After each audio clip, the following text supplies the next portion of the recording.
مامز بيركوي ولا باش وحوالتكو باش ولا باش أو أما ميوان توينا أو شيء كابرا قوتي بدل خوتان قوتي أو هاي كلمتك يا أخو بخير كويس سعدكوا والله زور باش الحمد لله لزم سوري بس خلي شيء شكاري روجانات بخواي روجانا أبي بهم حاشخور بي بيش مرقي وأبي تكشبا مرو ماراتو بخوت صدقي والله بخو بيش مرقما قوتين باعي شيء باعي قلت شمري والله عائلة زور لكم هري والله تابسط باشا أبي باعي وردني قليل أرزاقه زين قناع باعينيا نعم والله بس تنكاك أو نوكت سيدي أو زيت سيدي أو بخواي أو تشتني زور لبازاري زور برقي هي كو الان بما تماتي وقت شي بيش تسيت سهل زاد ديناري بكارتوني الان بدشت بنزا قودي بد انستيا اي برقي هي الان او برنزا اقو برنزني تبنزا شي سزار اقو هادني بخوا هاد بركتها بركتها بس عالمش نيبتو عالم زور تاخير بيم لي ما قال نين بنو كاكا مغرور هري والله هري والله ده كاكا شي بها حد روش بيسو هذا روش بيسو بس نيا لا راسنا ما مصبر او ستايلتي بتاعتي او كراود جمداني وقولنجا ستايلي سوتشان بري سوتشان هري والله هري والله كاكلي سوتشا او كراود جمداني او تشتي او هري والله او وش اللوجو يا هري والله هري بيبر وسيل والله اشتش جوانا هري والله اقل هبا امشي استلم دنا بري والله اذا قبي بيشيش بي ممنون بس راسك ليرة زيادة الخلق بس خريكة مثلا لا اخوي زور با مرو مارات تشتيوها باش ينجيش با فلاحتي فلاحتي لنوكو لغن ولا زول لو تشتي زوركتي برنزيناك نا والله برنزينيا بس برنزيناك دري كم تشتي فلاحتي كم هذه ليرة زيادة بابرين زراعية زو زراعية مركو زراعية والله راسته ما مزبر دبينين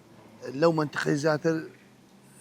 بيستان دي مش دكريت بري زوركتي او صار نتكلموا لا اخويا مكمل كردي كان هي بين براو تشتي من كردي قوم يقول دي زوري كردي دي مش هي الحمد بيستان دي مش خوشه هري والله يا كما يا كما هري والله يا كما لا اوي بيمشي اويينيا يا ديمي تامي خوشترو تامي وترو باسي بيش برنامج باسي مكتبة كردو باسي دوامي قديمة قوتت قديم ما مصطلح حرب لا جنوب راد هري والله بخوا لا حليها التيرة ناوي حسون ابو بابي مش براش بلو منطقي بس بابي مبراش متكبيب اذا كان ديك لسرو بقربه الان رسمو تشتيو هيمه الان ما مصيانا ما بن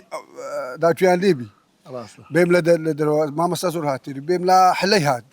اذا حل لو انا بغداد ازور بشي خوالونيا اي بري اذا لو يرى هاد بلي يك كلمه كردي نازاني اري ولا بحارب بس جد سي حارب هبو سي حارب بس سي حارب يدو اذا الان اللي رسول بيجيا بيم دكتور بيجيا عند برلمان بيجينا اذا لو ان شيخ زاهر خيلانيا شيخ زاهر خيلاني ليه يا اخوي دكتوري هنا دكتوري زوري هنا بين ما مستان زور هنا هم بيجي لها مشتشي ليه هتا متوسط ششيديا سيز ساده قلت تاني لو خيني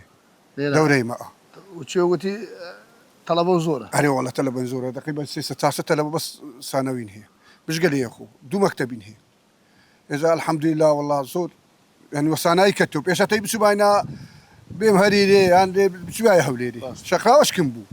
الان الحمد لله ليه تدواز ديكاك ساعه مين زمسور اوي بابرن ربارة كان لا ولا خير كان خربوا نبيت بير اري والله الان طوالي صد بيدي ليبي هماري بيد اخوي هي بيدي سوجا كان